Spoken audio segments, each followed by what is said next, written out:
Hey, what's up you guys? It's Dorothy and welcome back to my channel. If you're new here, don't forget to give this video a big thumbs up. Comment down below what you want to see in the future. Click that subscribe button and don't forget to turn on my post notifications.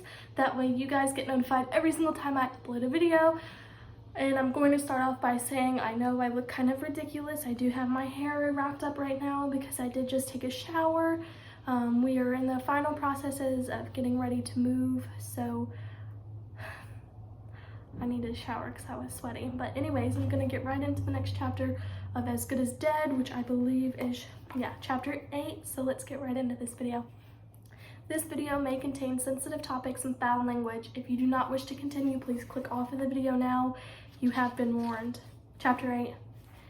The soft thud of her phone falling onto the carpet with the shot of a gun, aiming through her chest, echoing 5 times until her heart captured the sound of it and carried it on. She stood there for a moment, numb to everything except the violence erupting beneath her skin.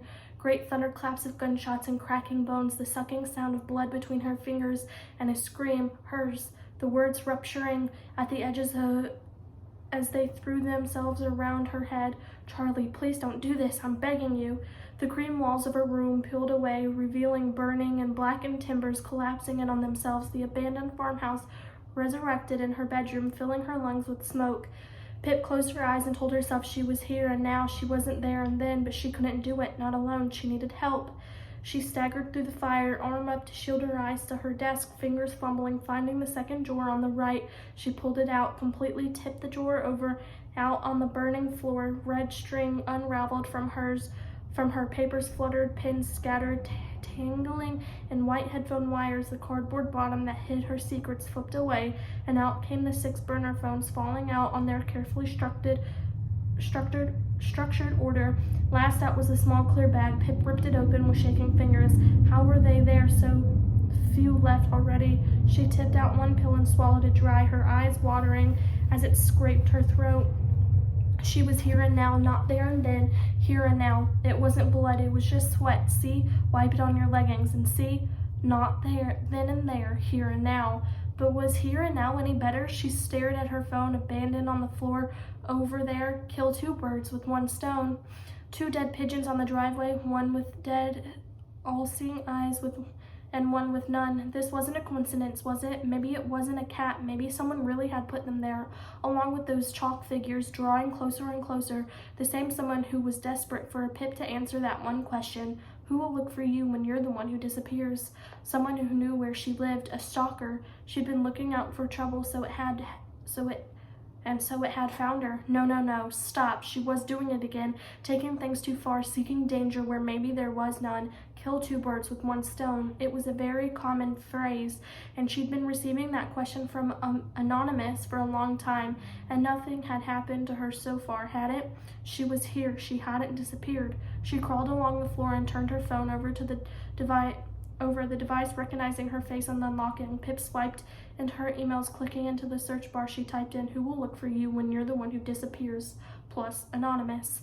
7 emails, 8 including the one she just got, all from different accounts, all asking the same question. Pip scrolled up. She received the first one on May 8th. The messages starting out further apart, getting closer and closer together, only 4 days between the final 2. May 8th. Pip shook her head. That didn't seem right. She remembered getting the first one earlier than that, around the time Jamie Reynolds had disappeared, and she'd been the one looking for him. That's why the question has stuck out to her. Oh wait, it might have been on Twitter. She pressed the blue icon to open the app, tapping it into the advanced search option. She typed in the question again. In the field for this exact phrase, her podcast handle, in the These account section, she pressed search, for her eyes spooling along with the loading circle. The page filled with results, 9 separate tweets sent to her asking the exact question. The most recent, from just 7 minutes ago, with the same PS as the email at the bottom of the page, was the very first. Who will look for you when you're the one who disappears? Sent on Sunday, the 26th of April, in response to Pip's tweet announcing the 2nd season of A Good Girl's Guide to Murder, the disappearance of Jamie Reynolds. That was it. The beginning, more than 3 months ago. That felt so long ago now. Jamie had been missing for only one day. Stanley Forbes was walking around alive without 6 holes in him. Pip had spoken to him that very day. Charlie Green was just her new neighbor. There had been no blood on her hands, and sleep didn't always come easy, but it had come nonetheless. Max was on trial, and Pip had believed down into the very deepest part of who she was that he would face justice for what he'd done. So many beginnings on that bright April morning, beginnings that had led her here, the first steps along a path that had turned on her, twisting around itself until only led down. But had something else begun on the exact same day too? Something that had been growing for 3 months and was only now rearing its head? Who will look for you when you're the one who disappears? Pip pushed to her feet, in her room now, the abandoned farmhouse locked away at the back of her mind. She fell onto her bed, the question, the chalk figures, the 2 dead birds. Could they be connected? Could this be about her? It was tenuous at best, but had there been anything else, anything she thought strange at the time, but her mind had abandoned it to chance?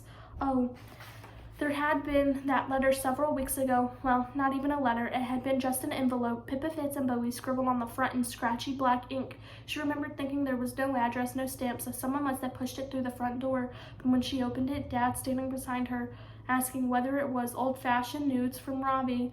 There had been nothing inside at all, empty. She put it in the recycling bin and never thought about it again. The mystery letter had been forgotten as soon as another letter had arrived with her name on it, the letter of demand for Max Hastings and his lawyer. Was it possible that envelope had been connected to all of this? And now she was thinking maybe there'd been something else for that. The day of Stanley Forbes' funeral, when the ceremony was over and Pip returned to her car, she found a small bouquet of roses tucked inside the driver's side mirror. Except every flower had been picked off, red petals strewn over the gravel below, a bouquet of thorns and stems.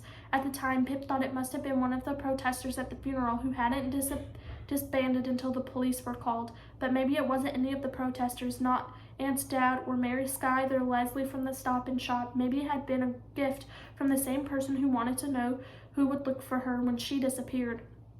If these incidents were connected, then this had been going on for weeks, months even, and she hadn't realized, but maybe there was a reason for that. Maybe she was reading too much into everything now, all because of the second dead bird. Pip didn't trust herself, and she didn't trust her fear. Only one thing was clear: if these were all from the same person, from dead flowers to dead pigeons, then it was escalating, both in severity but also occurrence.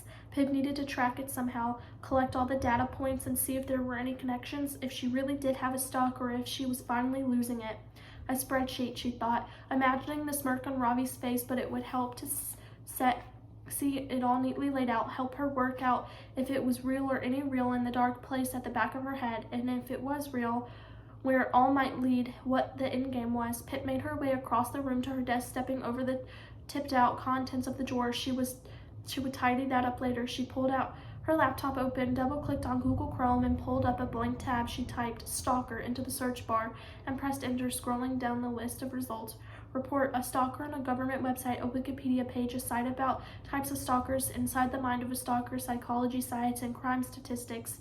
Pip clicked on the first result and started to read through it all. Turning a fresh page in her notebook, she wrote, "Who will look for you when you're the one who disappears?" Underlined it 3 times. She couldn't help but feel the quiet rage embedded in the sinister question. She did think about disappearing sometimes, running away and leaving Pip behind, or disappearing inside her own head in those rare moments when her mind was quiet and absent. She just could float and free.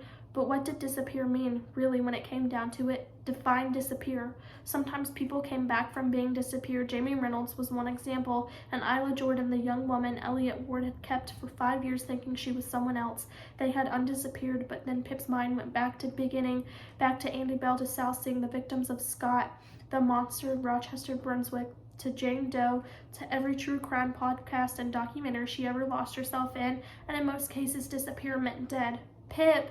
Dinner. Coming. File name: potential stalker incidents.xlsx. And it shows you the little statistics right there. And that is the end of chapter 8. I will see you guys in the next video. Bye.